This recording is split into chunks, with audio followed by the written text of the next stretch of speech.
गुंजा बिहारी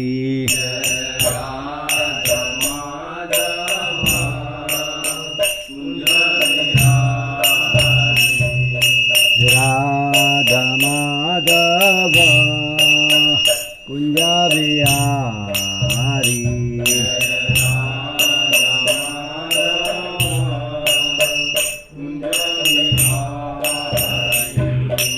गोपी जन वल्लभा गिरिवरधारी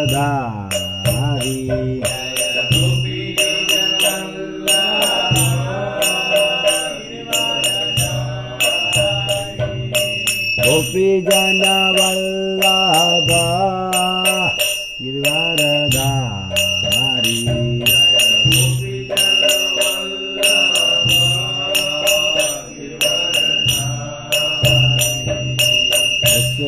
यशोदानंदन जनरंजन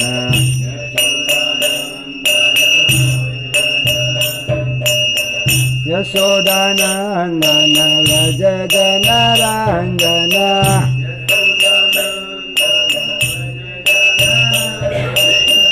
यमुना तीरा वनचारी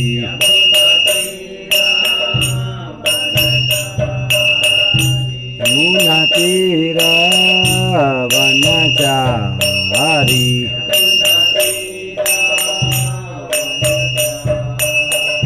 जय राधा माधव कुंज बिहारी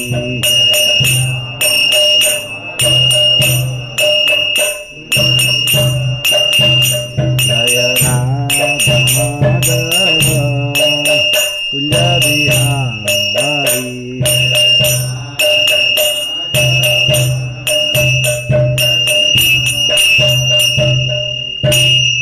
जय ओम विष्णुपाद परमहंस परिवाचार्य अष्टोत्तर श्रीमद अभय चरणाविंद भक्ति वेदांत स्वामी श्री प्रभुपाद की ग्रंथराज श्रीमद भगवद गीता तेना मूल रूपेणी निताय गौर श्री प्रेमानंदे। ओम नमो भगवते वासुदेवाय ओम नमो भगवते वासुदेवाय ओम नमो भगवते वासुदेवाय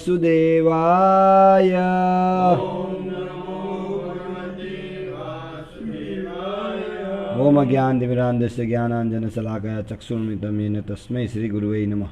नमो विष्णुपादाय कृष्णप्रेष्ठाय भूतले श्रीमते भक्तिविकासस्वामीति नामिने। नमो विष्णुपादाय कृष्णप्रेष्ठाय भूतले श्रीमते भक्तिवेदांत स्वामीति नामिने।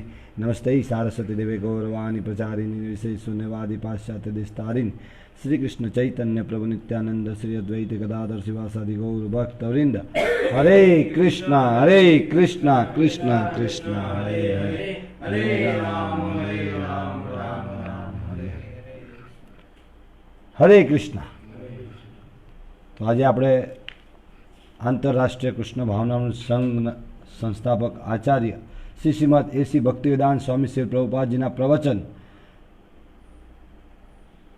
શ્રી કૃષ્ણના સંદેશનો પ્રચાર પ્રભુપાદજી આ પ્રવચન ડર્બન દક્ષિણ આફ્રિકા 7 ઓક્ટોબર 1975માં આ પ્રવચન આપેલું ડર્બનમાં અને વિષય છે શ્રી કૃષ્ણના સંદેશનો પ્રચાર ભાગ 4। તો આગળ આપણે જોઈ ગયા કે આ પરંપરા આધુનિક નથી, પૌરાણિક છે, ભગવાન દ્વારા શરૂઆત કરેલી છે આંદોલનની। ભારતીયોને ચૈતન્ય મહાપ્રભુનો આદેશ એના પર બી ચર્ચા કરી અને ગઈકાલે આપણે ચર્ચા કરી પરમ ગુરુ કોણ છે? કૃષ્ણ, પરમ ગુરુ શ્રી કૃષ્ણ। કૃષ્ણમ વંદે જગદગુરુ। તો આપણે જે પ્રવચનની શરૂઆત કરી રહ્યા છે પ્રભુપાદજીની શિક્ષા અનુસાર આપણે ચર્ચા કરી રહ્યા છે। તો પ્રભુપાદજીની આજ્ઞા હતી કે જ્યારે પણ ભગવાનની કથા શરૂ થાય એ પહેલાં જય રાધા માધવ ભગવાનની ગુણગાન બહુ મહત્ત્વપૂર્ણ છે, કીર્તન. તો એનાથી આપણા જે અનર્થ છે, સામાન્યતઃ આપણે 3 ગુણોમાં લિપ્ત રહેતા છે, તમોગુણ, રજોગુણ, સતોગુણ, તમોગુણ, રજોગુણ, સતોગુણ. અને ભગવાનની વિશેની સમજણ કેળવવા માટે આપણે સતોગુણમાં સ્થિત થવું અત્યાવશ્યક છે. તો સામાન્યતઃ આપણે રજોગુણ ને તમોગુણમાં હોય છે. એટલે કીર્તન કરવાથી આપણી જે ધ્યાન, આપણે બે ધ્યાન રહીએ છીએ જીવનની અંદર, બે ધ્યાન, અનેક પ્રકારના ધ્યાનમાં. ખાતા હોય ત્યારે બી ટીવી જોવાનું હોય, વાતો કરવાની હોય, અનેક કાર્ય કરતા હોય. બે ધ્યાન એટલે 2 પ્રકારના, 2-3 પ્રકારના ધ્યાનો. તો પછી સામાન્ય તો એવું જ રહેવાની આપણી આદત, અને એના કારણે આપણને રુચિ જે આવી જોઈએ. તો ભગવાનના નામનું કીર્તન કરવાથી આપણે ધ્યાનપૂર્વક ભગવાનની કથાને વધારે સારી રીતે સમજી શકીએ છીએ. એટલે ઘરે પણ જ્યારે આપણે પારિવારિક નિત્ય ભગવત ચર્ચા કરીએ છીએ તો ત્યારે પણ 5-10 મિનિટ કીર્તન કરવું જોઈએ, જય રાધા માધવ હરે કૃષ્ણ મહામંત્રનું. તો એનાથી આપણે ધ્યાનપૂર્વક શ્રવણ કરી શકીશું. તો બહુ અતિ આવશ્યક છે. તો હવે આપણે આજે શરૂઆત કરીએ ભાગ 4માં, મનુષ્ય જીવનનું લક્ષ્ય. મનુષ્ય જીવનનું લક્ષ્ય. તો લક્ષ્ય હોવું બહુ અતિ આવશ્યક છે. એક વખત એક ભાઈ ટ્રેનમાં બેઠા હતા, રજનીભાઈ જઈને પૂછ્યું ત્યાં ક્યાં જવાનું? તો એ ભાઈએ કીધું ખબર નહીં. આ ટ્રેન ક્યાં જવાની છે? તો કે ખબર નહીં. તમે કઈ જવાના છે એ ખબર નહીં, ટ્રેન ક્યાં જવાની છે એ ખબર નહીં. તો શું કહેવાય એ ભાઈને? મૂર્ખ કહેવાય ને. શું કહેવાય? રજનીભાઈ કીધું કે આ મૂર્ખ માણસ, એને ખબર જ નહીં. પણ એવી રીતે જો આપણને કોઈ પૂછે કે તમે ક્યાં જવાના રજનીભાઈ? હા હા, એમને તો ખબર છે ને, સમજો ગોલો વૃંદાવન જવું છે. એ ટેમ્પરરી ગોલ છે, પરમાનન્ટ ગોલની વાત થઈ રહી છે અહીંયા. પરમાનન્ટ લક્ષ્ય શું છે આપણું? તો જો આપણને ખબર નથી આપણે ક્યાંથી આવ્યા છે, ક્યાં જવાના છે, શા માટે અહીંયા આવું પડ્યું, તો આપણે મૂર્ખ. એટલે આત્મ સાક્ષાત્કારનો અર્થ એ છે કે આપણા ભગવાન સાથેનો જે સંબંધ છે એના વિશેનું જ્ઞાન એ આત્મ સાક્ષાત્કાર. આપણું કર્તવ્ય છે એ શું છે, વાસ્તવિક કર્તવ્ય, એ જો આપણને ખબર હોય તો એ આત્મ સાક્ષાત્કાર છે. તો મનુષ્ય જીવનનું લક્ષ્ય, મનુષ્ય જીવનમાં જ આપણે જાણી શકીએ છીએ કે ક્યાંથી આવ્યા, શરીર છોડીને ક્યાં જવાના. પણ આજે મનુષ્ય પશુ સમાન અત્યારે જીવન છે આપણું, પશુ સમાન. કશું જ ખબર નહીં ક્યાં જવું, ક્યાં બસ ખાવા પીવા, આહાર, નિંદ્રા, ભય, મૈથુન માટે જ આપણે પ્રયત્નશીલ. વાસ્તવિક જે આપણી જિજ્ઞાસા હોવી જોઈએ તે નથી. નિમ્ન યોનિઓમાં જીવ પાસે ભગવાનની સાથે પોતાના સંબંધને ફરી જાગૃત કરવાની સુવિધા નથી. પ્રભુપાદજી કહે છે નિમ્ન યોનિની અંદર ભગવાન સાથેનો સંબંધ ફરી જાગૃત કરવાની સુવિધા નથી. નિમ્ન યોનિ એટલે કોને કહેવાય કે ભાઈ? કઈ કઈ? હા, પશુ પક્ષીઓ. તો એ નિમ્ન યોનિ કહે, કેમ કે એની અંદર એટલી ચેતના નહીં હોતી કે જેની અંદર એ જાણી શકે ને. તો સુવિધા નથી. આપણે બધા ભૌતિક પ્રકૃતિના નિયમોથી બંધાયેલા છે. પોતાની ઈચ્છાઓને કારણે આપણે મૃત્યુ પછી ફરીથી શરીર પ્રાપ્ત કરીશું. તથા દેહાંતર પ્રાપ્તિ. ભગવદ્ ગીતા 2 અધ્યાય 13મા શ્લોકની અંદર ભગવાન કહે છે તથા દેહાંતર પ્રાપ્તિ. તો દેહાંતર પ્રાપ્ત થવાનું છે. મનુષ્ય યોનિમાં આવશે કે પશુ યોનિની અંદર એ દેહાંતર થવાનું છે. પણ મનુષ્ય યોનિનો બહુ જ મોટો ફાયદો છે કે આપણે પોતાની આ જે જન્મ મૃત્યુનું ચક્ર છે એમાંથી બહાર નીકળી શકીએ છીએ. આ મનુષ્ય યોનિ જે કેવી છે જેની અંદર આપણે આ જન્મ મૃત્યુમાંથી બહાર નીકળી શકીએ છીએ.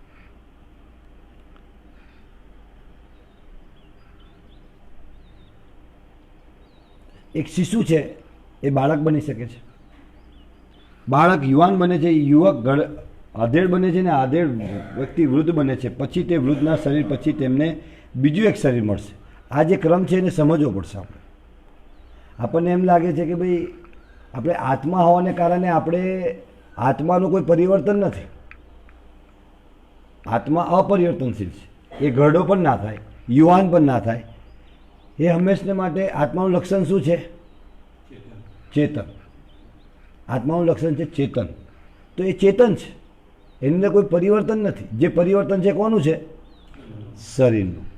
તો શરીર પરિવર્તનશીલ છે તો એના દ્વારા આપણે સમજવું પડશે કે પરિવર્તનશીલ છે તો એ ઘરડું પણ થવાનું છે. જો એ યુવાન છે તો એ ઘરડું પણ થવાનું, અને એક સમય એવો આવશે કે શરીર નષ્ટ પણ થશે. પરિવર્તન છે, પરિવર્તન છે. એટલે એ શરીર ત્યાગ, વૃદ્ધના શરીર પછી તમને બીજું એક શરીર મળશે. આ જન્મ મૃત્યુનું ચક્ર છે. એક શરીર છોડી દીધું એટલે તરત પછી બીજું શરીર મળશે. શરીર, આત્માને કેટલા પ્રકારના શરીર છે ભાઈ રજનીભાઈ? કયા કયા?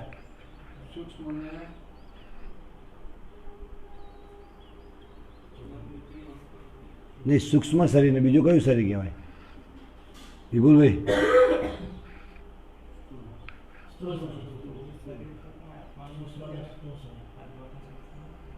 આત્મા સૂક્ષ્મ છે, પણ એને અત્યારે મેં અંદર બંડી પહેરી છે ને ઉપર કુર્તો પહેર્યો છે, તો શરીર મારે શરીરની જ કે બંડી કોને કહેવાય? અત્યારે ધારણ તો એને કર્યું ને, એટલે એનું આવરણ છે. બરાબર. આત્મા સ્થૂળ સૂક્ષ્મ શરીર બી વાસ્તવિક આત્માનું નથી. એ તો અહીં જે ભૌતિક જગતની અંદર જ્યારે એને રહેવાનું છે, અહીંયા જે બંધનમાં છે, જે ભોગ કરવાની જે ઈચ્છાઓ લઈને આવ્યા છે આપણે, એના કારણે સૂક્ષ્મ શરીર શાનું બનેલું છે? મન, બુદ્ધિ, અહંકાર. ને ભૌતિક શરીર જે શાનું બનેલું છે? પંચ મહાભૂત. તો એ બંને આવરણો છે શરીર આત્મા પરના. તો જેવું જ આપણે ભૌતિક શરીર ત્યાગ કરીશું એટલે એક શરીર આપણી સાથે રહે છે. એ આ શરીર, ભૌતિક શરીરનો ત્યાગ કરી એના પછી બીજા શરીરમાં જવે છે, તો એ શરીર કયું રહે છે? સૂક્ષ્મ શરીર, મન, બુદ્ધિ, અહંકાર. એટલે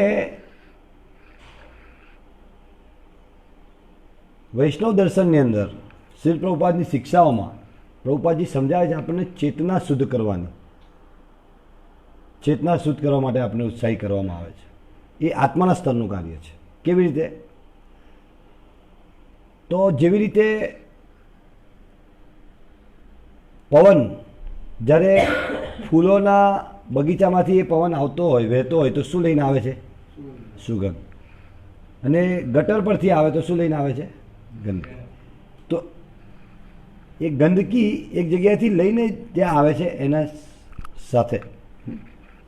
એવી રીતે જ્યારે આપણું જીવન ઇન્દ્રિય ભોગની અંદર આપણે લિપ્ત રહીશું તો એ જ વિચારો, એ જ વિચાર આપણે સાથે લઈને અન્ય શરીર પ્રાપ્ત કરતા. એટલે ચેતના જો શુદ્ધ થાય અને જેવી ચેતના બની હોય આપણે એ પ્રકારનું શરીર, એવું નથી કે શરીર બન્યું એટલે આપણે આત્મા ત્યાં ઘુસાડી દેવામાં આવે. આપણી જે ચેતના છે એ પ્રકારનું શરીર બને છે. આપણી હવે કૂતરા બિલાડા જેવી ચેતના હોય કે ગધેડા જેવી ચેતના, ગધેડાની ચેતના શું હોય? કામ કર્યા કરો. હવે આખો દિવસ આપણે કામ કામ કામ જ કરવું છે, તો ભગવાન જોવે છે કે ભાઈ આને તો કામ કરવામાં બહુ મજા આવે છે, તો શું બનાવી દેશે પછી આપણે રતિભાઈ? હા,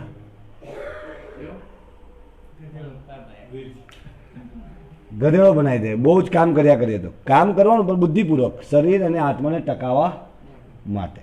એટલે ચેતના શુદ્ધ, ચેતો દર્પણ માર્જનમ. હા, ચેતના શુદ્ધ કરવાનું. ચેતના શુદ્ધ કેવી રીતે થશે? ભક્તિનો કયા કયા અંગ છે કે ભાઈ જપ કરવા, અધ્યયન કરવું, શ્રવણ કરવું, કીર્તન કરવું, સેવા કરવી. અત્યારે ભક્તિભવન પર ભક્તો સેવા કરી રહ્યા છે બહુ ઉત્સાહપૂર્વક. રંગરોગાન કાર્યક્રમ ચાલી રહ્યો છે ભગવાનની સેવા માટે, ભગવાનની પ્રસન્નતા માટે. તો ભક્તો ત્યાં સેવા કરે છે. પણ ઘણી વખતે ભૌતિક દ્રષ્ટિકોણથી એવું દેખાય કે આ કલર તો ઉખડી જવાનો છે, પણ એ જે કલર ઉખડી જશે, પણ જે સમય છે, જે ભક્તોએ ભગવાનની સેવાની અંદર એ સમયનો ઉપયોગ કર્યો છે, એ સમય હંમેશા રહેવાનો છે. ભગવાનની સેવામાં જે કાર્ય કર્યું છે એ હંમેશને માટે સનાતન છે, કેમ કે ભગવાન સનાતન છે. ભગવાન બંધાઈ જાય છે ભગવાન ભક્તોના પ્રેમથી. એટલે ભક્તિ સિદ્ધાંત સરસ્વતી મહારાજે આપણને શીખવાડ્યું છે કે ભગવાનને જોવાનો પ્રયત્ન નથી કરવાનો, ભગવાન આપણને જોવે એવું કાર્ય કરવાનું છે. એટલે આપણે એવી સેવા કરી દેવાની છે કે જેનાથી ભગવાન આપણને સામેથી જોવે. એટલે આપણે એવો પ્રયત્ન કરવા જોઈએ. તો આ દેહાંતર છે, જન્મ મૃત્યુ ચક્ર છે એ સમજવું પડશે આપણે.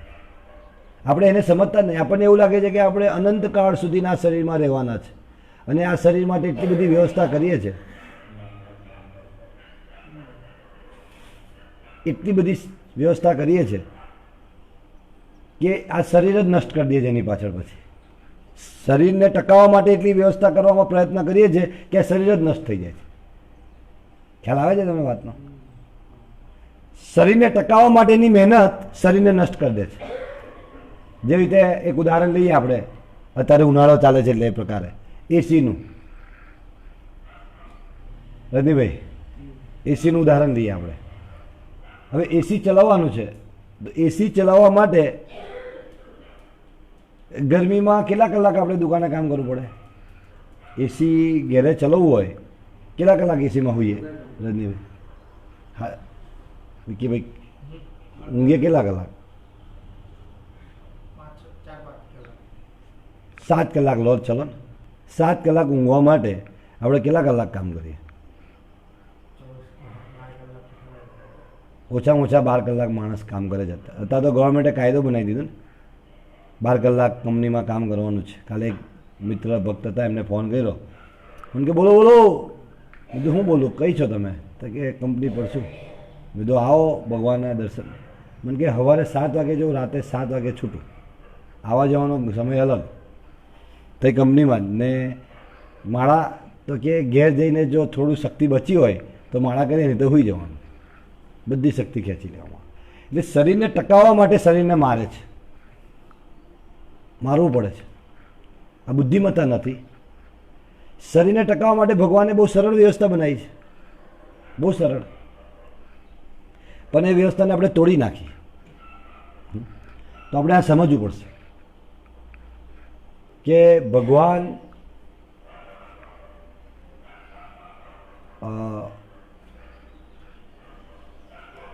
ભગવાનને જે વ્યવસ્થા બનાવી છે, ભગવાને જે વ્યવસ્થા બનાવી છે એ વ્યવસ્થા બહુ સરળ છે. જેવી રીતે એક ભક્ત અધ્યયન કર્યું પ્રભુપાદજીની શિક્ષાને, તો એ સમજી શક્યા કે પ્રભુ મેં સમજી શક્યો છું કે આમ જીવવું બહુ સરળ છે.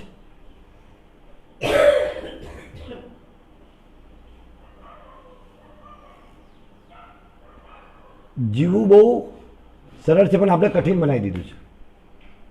હવે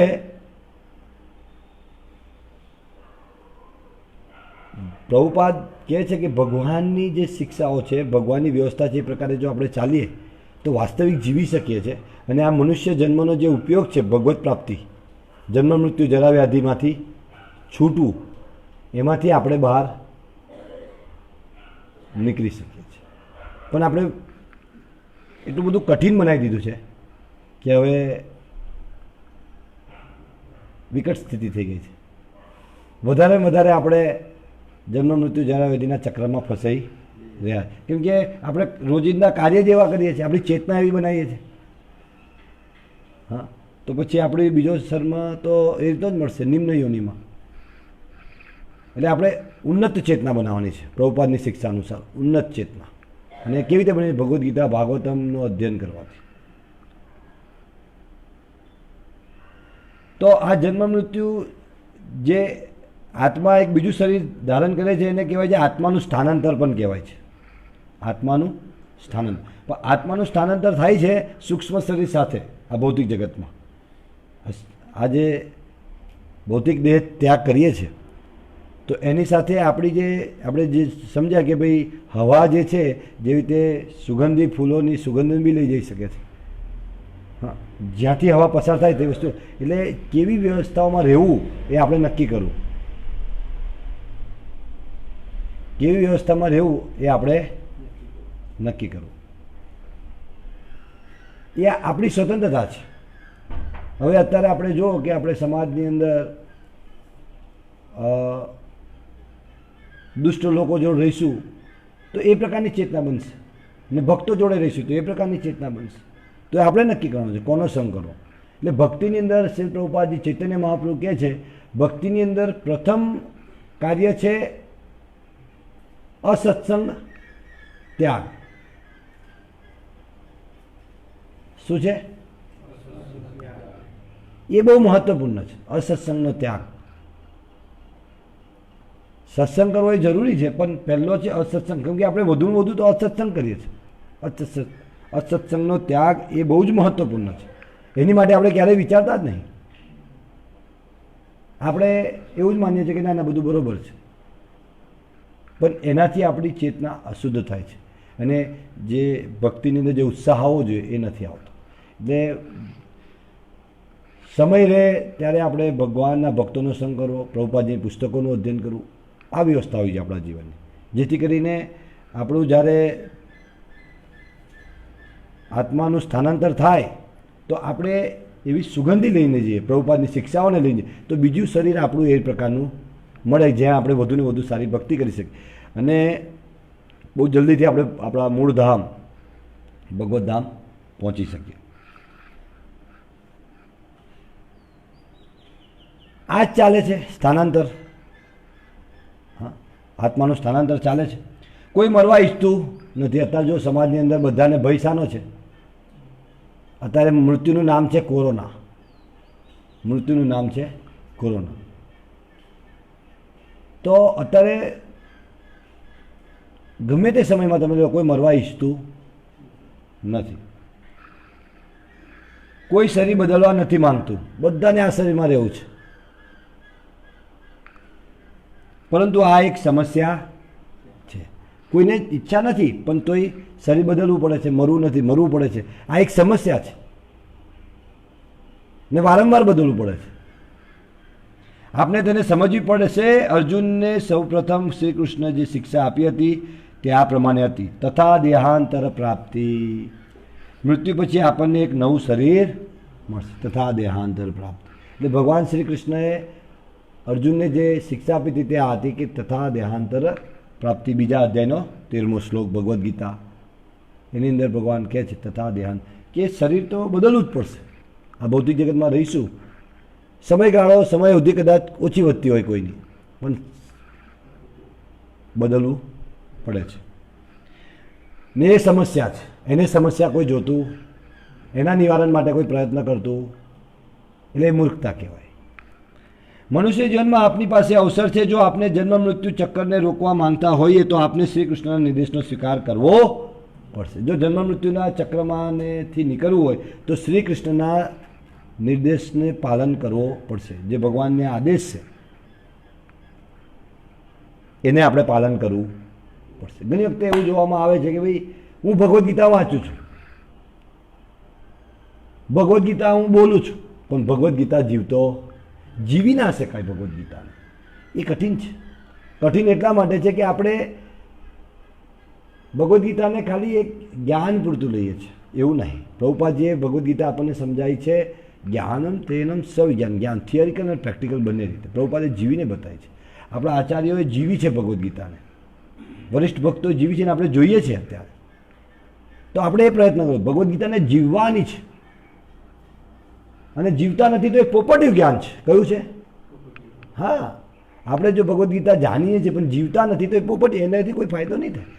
હું માન લો કે ગાયના દૂધ વિશે બહુ જ્ઞાન ધરાવું છું કે ગાયના દૂધની અંદર આ તત્વો છે, આ તત્વો છે, આ તત્વો છે, આ તત્વો છે, આ તત્વો છે, અને હું ગાયનું દૂધ નહીં પીતો તો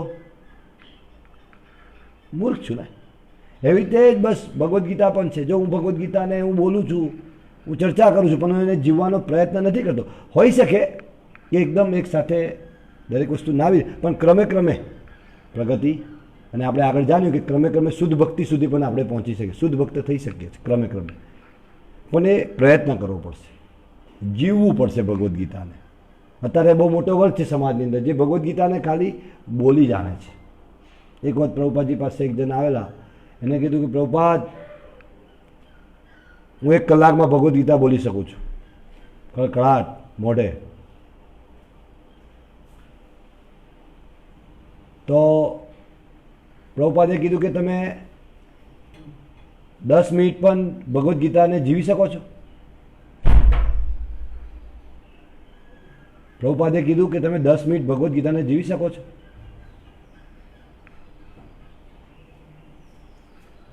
તો પેલા વ્યક્તિએ કીધું કે ના, એ સંભવ નહીં થયું. એટલે પ્રભુપાદજીની આજની જે શિક્ષા છે, આજની ચર્ચા, કે જન્મ મૃત્યુ જરા વ્યાધિમાંથી છૂટવું હોય, એના માટે પ્રયત્ન કરવાનો છે આપણે. એ સમસ્યામાંથી બહાર નીકળવાનું છે, એ આપણો પ્રયત્ન હોવો જોઈએ. તો પ્રભુપાદજી હવે કહે છે બીજો મુદ્દો, કે આપણે એ તો સમજી ગયા કે આ આંદોલન જે છે, હરે કૃષ્ણ આંદોલન, હા, એ જન્મ મૃત્યુ જરા વ્યાધિમાંથી બહાર કાઢવા માટે છે. આ ભૌતિક શરીરના ઘણા હોસ્પિટલ છે, પણ છતાંય ભૌતિક શરીર છોડવું પડે છે. આટલી બધી હોસ્પિટલ છે, કઈ એવી હોસ્પિટલ છે કે જે એવો ગેરંટી આપે છે કે હવે તમારે શરીર નહીં છોડવું પડે? પણ એક હરે કૃષ્ણ આંદોલન જ એવું છે કે વારંવાર તમારે જન્મ નહીં લેવો પડે, જન્મ મૃત્યુ જરા વ્યાધિમાંથી તમને છોડાવે છે ભગવાન શ્રી કૃષ્ણની શિક્ષા અનુસાર. એ જ હરે કૃષ્ણ આંદોલનનો ઉદ્દેશ, દરેક જીવને જન્મ મૃત્યુ જરા વ્યાધિમાંથી છોડાવવું. એટલે પ્રભુપાદજી કહે છે કે ગંભીરતાપૂર્વક આ આંદોલનને ગ્રહણ કરો. બીજો મુદ્દો આજનો આપણો એ છે, ગંભીરતાપૂર્વક આ આંદોલનને ગ્રહણ કરો.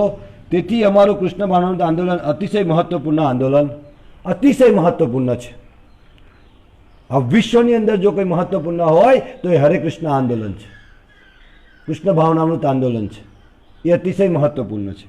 અમારું દરેક વ્યક્તિને નિવેદન છે કે ગંભીરતાપૂર્વક આ આંદોલનને ગ્રહણ કરો અને પોતાના જીવનને સફળ બનાવો.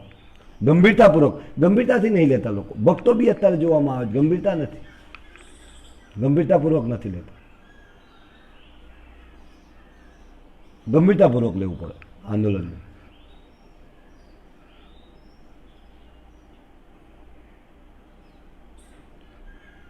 એ પ્રભુપાદજી આપણને આહ્વાન કરે છે કે તમે નિવેદન કરી રહ્યા છે. પ્રભુપાદજી આટલા શુદ્ધ ભક્ત આપણને જ્યારે નિવેદન કરતા હોય તે આપણને સમજણ ના પડતી તો મૂર્ખતા છે, અધમ છે, અધમ પુરુષ કેવા.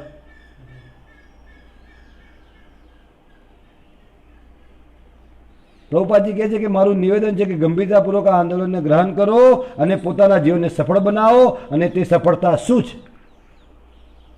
સફળ બનો, પણ સફળતા શું છે? અત્યારે સફળતાની વ્યાખ્યા શું છે?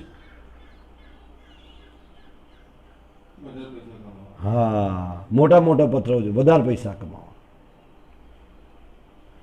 તો એ સફળતા કે, પણ પ્રભુપાદજી શાની સફળતા બતાવે? સફળતા એટલે શું એ સમજી લેવું પડશે.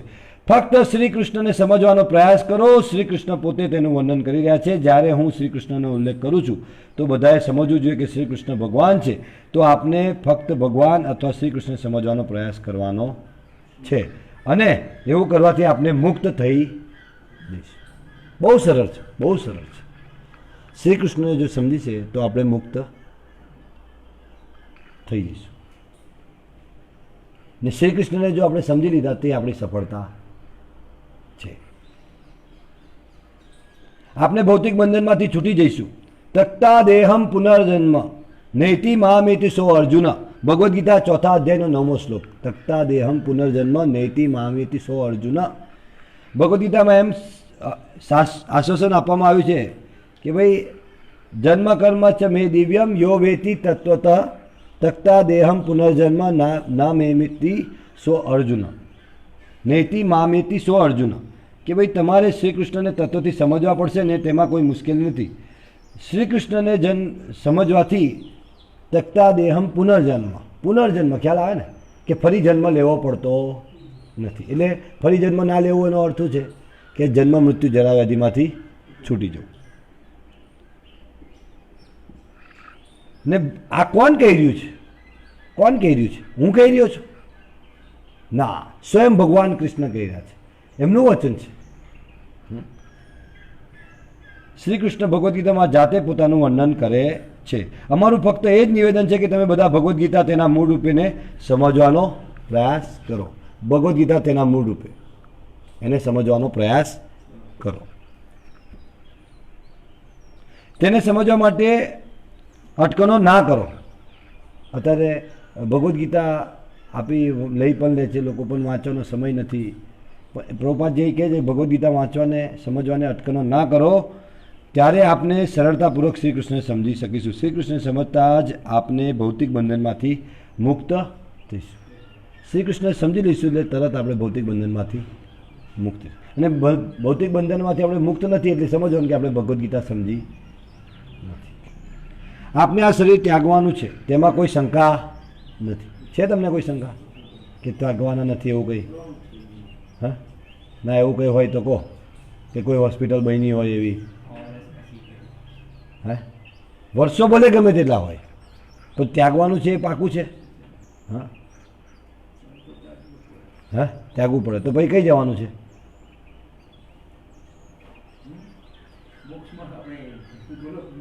પણ એના માટે કાર્ય કરવું પડે ને. હવે અમેરિકા જવું હોય તો વિઝા તો લેવા પડે ને, તો એની પ્રોસેસ કરવી પડે ને. તો આપણે કરીએ છીએ તો ભાઈ કરો, જવું હોય તો. હા, ભગવત ધામ જવું હોય તો એની પ્રોસેસ કરવી પડે. એ શું છે પ્રોસેસ? હરે કૃષ્ણ મંત્ર જપ, ભગવદ્ ગીતા. પ્રભુપાદે અહીં ખાસ ફોકસ કરે. ભગવદ્ ગીતા તેના મૂળ રૂપેનું અધ્યયન, ચર્ચા, પ્રચાર.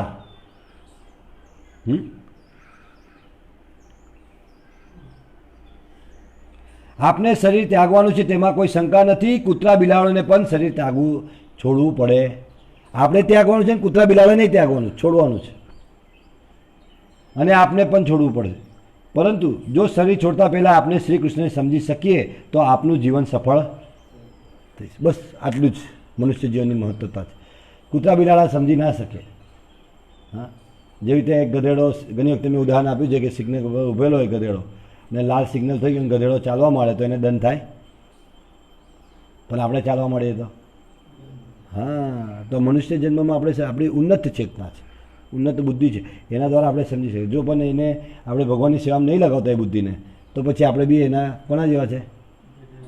ગધેડા જેવા નહીં, ગધેડા જ છે. આ મનુષ્ય જન્મમાં જ આપણે ગધેડા બની ગયા જો આપણે ભગવદ્ ગીતા અધ્યયન કરતા નથી તો.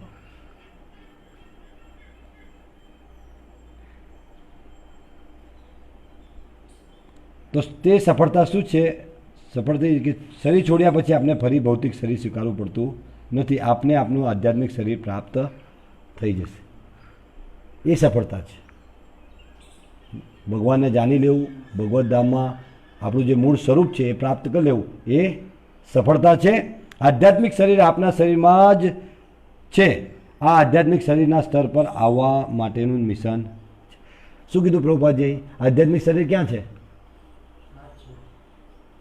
આ શરીરની અંદર છે. જે આત્માનું જે સ્વરૂપ છે આધ્યાત્મિક છે. શું છે?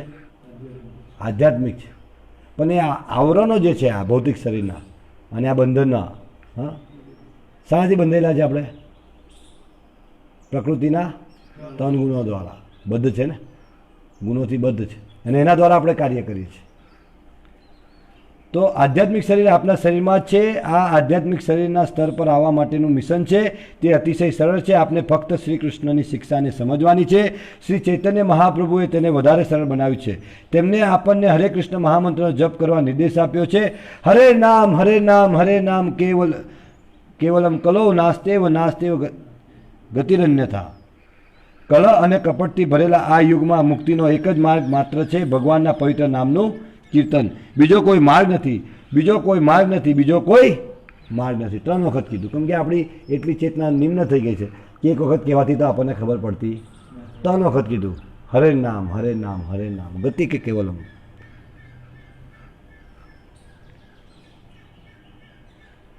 બૃહદ નારદીય પુરાણમાં કીધું છે આ શ્લોકને.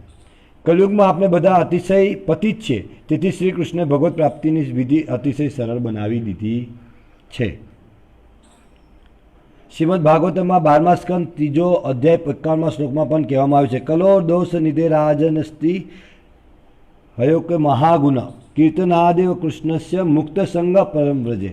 ઘણી વખતે મેં જોયું છે કે લોકો કે આ કલયુગમાં કઈ ભગવાન હોય,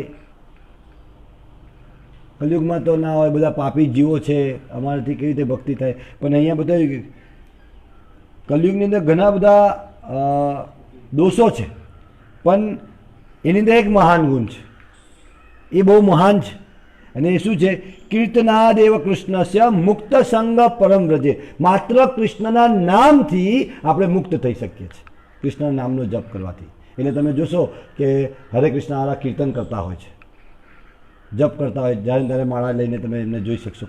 કેમ કે આ કલયુગનું એક મહાન ગુણ છે કે ભગવાનનું માત્ર નામ જપ કરવાથી આપણે ભગવદ્ધામ જઈ શકીએ. શાસ્ત્ર પ્રમાણ છે. હે રાજન, જો કે કળિયુગ દોષોનો સાગર છે, તો પણ તેમાં એક સારો ગુણ છે. ફક્ત હરે કૃષ્ણ મહામંત્રનું કીર્તન કરવાથી દરેક વ્યક્તિ સમસ્ત ભૌતિક બંધનોમાંથી મુક્ત થઈને પરમધામ પ્રાપ્ત કરી શકે છે. કલયુગ કપટ અને કલહનો યુગ છે. આ સમયે માનવ સમાજમાં અનેક દોષ છે, તે દોષોનો સાગર જ છે. પરંતુ આ કલયુગમાં એક શું અવસર છે? તે શું છે? ફક્ત હરે કૃષ્ણ મહામંત્રનું કીર્તનથી આપણે ભગવાનના ધામને પ્રાપ્ત કરી શકીએ છીએ. જેવી રીતે ટપાલી તમને પત્ર આપે છે, તેવી રીતે અમારું કૃષ્ણ ભાવના આંદોલન તમને તે બધી જાણકારી આપી રહ્યું. ટપાલીનું કામ છે અમારું, પ્રતિદિન ટપાલ આપી રહ્યા છે ભગવાનની તમને. હવે તમારે શું કરવું એ તમારે નક્કી કરવું. આ હરે કૃષ્ણ આંદોલનનું કાર્ય છે. એવી રીતે જાણકારી આપીએ છીએ. અમે તમને શ્રી કૃષ્ણ સંદેશ આપવાનો પ્રયાસ કરી રહ્યા છે. કૃપા કરી તેનો સ્વીકાર કરો અને તેનો લાભ ઉઠાવો, ખૂબ લાભ ઉઠાવો. પ્રભુપાદજી આ વિનંતી કરી રહ્યા છે. તો હવે આપણે દૃઢ નિશ્ચય બનીએ. પ્રતિદિન Bhagavad Gita question answer programme ચાલી રહ્યો છે, પ્રશ્ન ઉત્તરી. તો એમાં બધા ભાગ લો ને ઉત્સાહથી તમે વાંચશો પ્રભુપાદની પુસ્તક, તો એમાંથી જવાબ મળશે અને તમારો ઉત્સાહ લખશો એમ. તો કૃપા કરી દરેક ભક્તો એમાં ભાગ લે. શાસ્ત્રનું અધ્યયન કરવું જોઈએ પ્રતિદિન. નિત્યમ ભાગવત સેવયા. તો આપણે હરે કૃષ્ણ સત્સંગ કેન્દ્ર કરજણ દ્વારા શાસ્ત્ર અધ્યયન અભિયાનની શરૂઆત કરી છે, કે જેના દ્વારા દરેક જીવ ભગવદ્ ગીતા પહોંચાડી દીધી છે. હવે વાંચવાનો કાર્યક્રમ આપી રહ્યા છે કે દરેક જીવ જેની પાસે ભગવદ્ ગીતા છે એમને આ ક્વેશ્ચન પેપર આપો અને એ વાંચી અને એમાં ઉત્તર આપી શકશે. તો આ ટપાલી જેવું અમારું કાર્ય છે. અમે તમને મેસેજ આપ્યો, હવે તમારા હાથમાં છે તમારે શું કરવું શું નહીં કરવું. સ્વતંત્ર દેશના સ્વતંત્ર નાગરિક છે, પણ આંશિક સ્વતંત્રતા છે. કાં તો માયાની સેવા કરો, કાં તો કૃષ્ણની સેવા કરો. એ તમારે નક્કી કરવાનું હવે કોની સેવા કરવી છે. હરે કૃષ્ણ. આપશ્રીનો કોઈ પણ પ્રશ્ન, કોઈ ટીકા, કોઈ વિરોધ હોય તો ચોક્કસથી કોમેન્ટમાં લખી શકો છો. અને જો આ અમારી જેમ તમે પણ ટપાલી બનવા માંગતા હોય પ્રભુપાદજીના ભગવાનના, તો આ વિડીયોને લાઈક કરી શેર જરૂરથી કરજો, જેથી કરીને અન્ય જીવો સુધીને આમ ભગવાનના સંદેશને પહોંચાડી શકીએ. હરે કૃષ્ણ. શ્રી શ્રી રાધા માધવ ભગવાન કે ગ્રંથરાજ શ્રીમદ ભગવદ્ ગીતા તેના મૂળ રૂપેની શ્રી પ્રભુપાદની. ગૌર શ્રી પ્રેમાનંદ.